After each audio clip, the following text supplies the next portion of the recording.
Welcome to the Folktale Project. This is Dan Shawls. Today we have The White Cat, Part 5. And the prince is about to return home with the muslin and the quite incredible procession that the White Cat is sending with him. And we'll see if he will now become king in The White Cat, Part 5. So the prince kissed her little paw and set out. You can imagine how fast he traveled when I tell you that they reached the king's palace in just half the time it had taken the wooden horse to get there.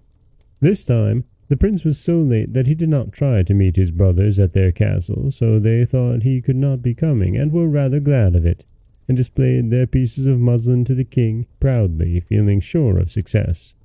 And indeed the stuff was very fine, and would go through the eye of a very large needle.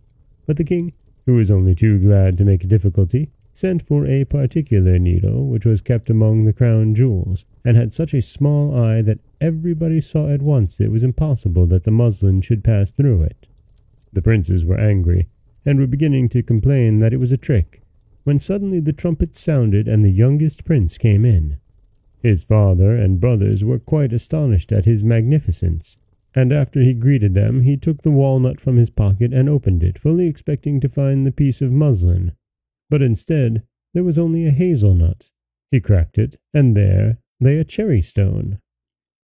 Everybody was looking on, and the king was chuckling to himself at the idea of finding the piece of muslin in a nutshell.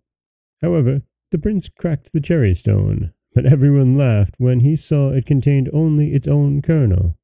He opened that and found a grain of wheat, and in that was a millet seed. Then he himself began to wonder, and muttered softly, White Cat, are you making fun of me?" In an instant he felt a cat's claw give his hand quite a sharp scratch, and was hoping that it was meant as an encouragement. He opened the millet seed, and drew out of it a piece of muslin 400 ells long, woven with the loveliest colors and the most wonderful patterns. And when the needle was brought, it went through the eye 6 times with the greatest ease. The king turned pale, and the other princes stood silent and sorrowful, for nobody could deny that this was the most marvelous piece of muslin that was to be found in the world.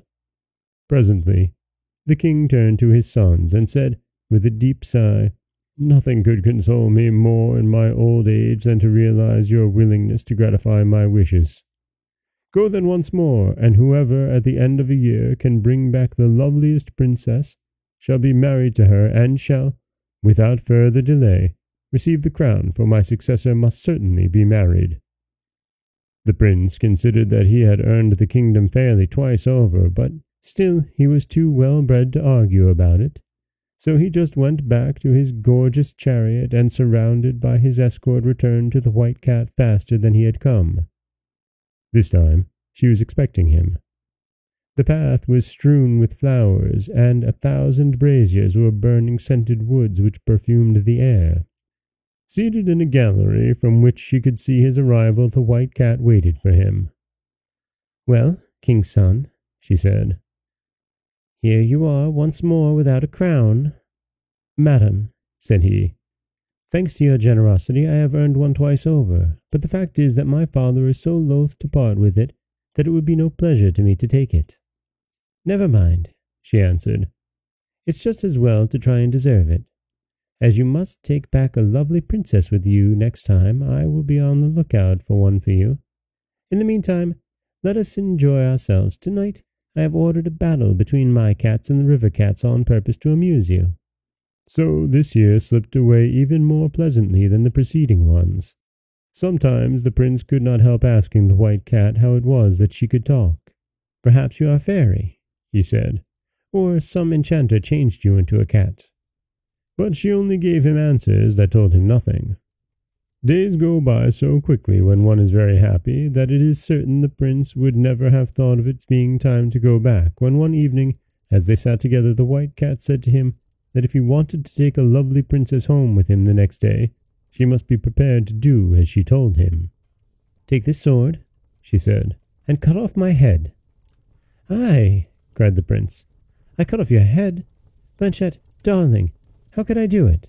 "I entreat you to do as I tell you, king's son," she replied. And that is where we're going to leave it this week with The White Cat Part 5, because that is about as close to a perfect cliffhanger as I will ever get on this podcast.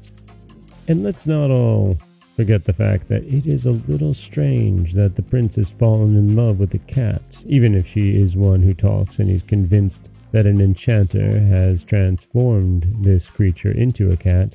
That's an awful large leap to take, even for a fairy tale. This is Dan Scholes from the Folktale Project. Don't forget that you can subscribe to the podcast on Apple Podcasts, Stitcher, Google Play, Overcast, anywhere you like to get your podcasts. You can follow us on Instagram at Folktale Project. You can find us on Auto Radio, TuneIn Radio, iHeartRadio, Spotify, anywhere you like to listen. And you can always head over to folktaleproject.com. We'll find a new story waiting for you every Monday, Wednesday, and Friday. As always, thank you so much for listening.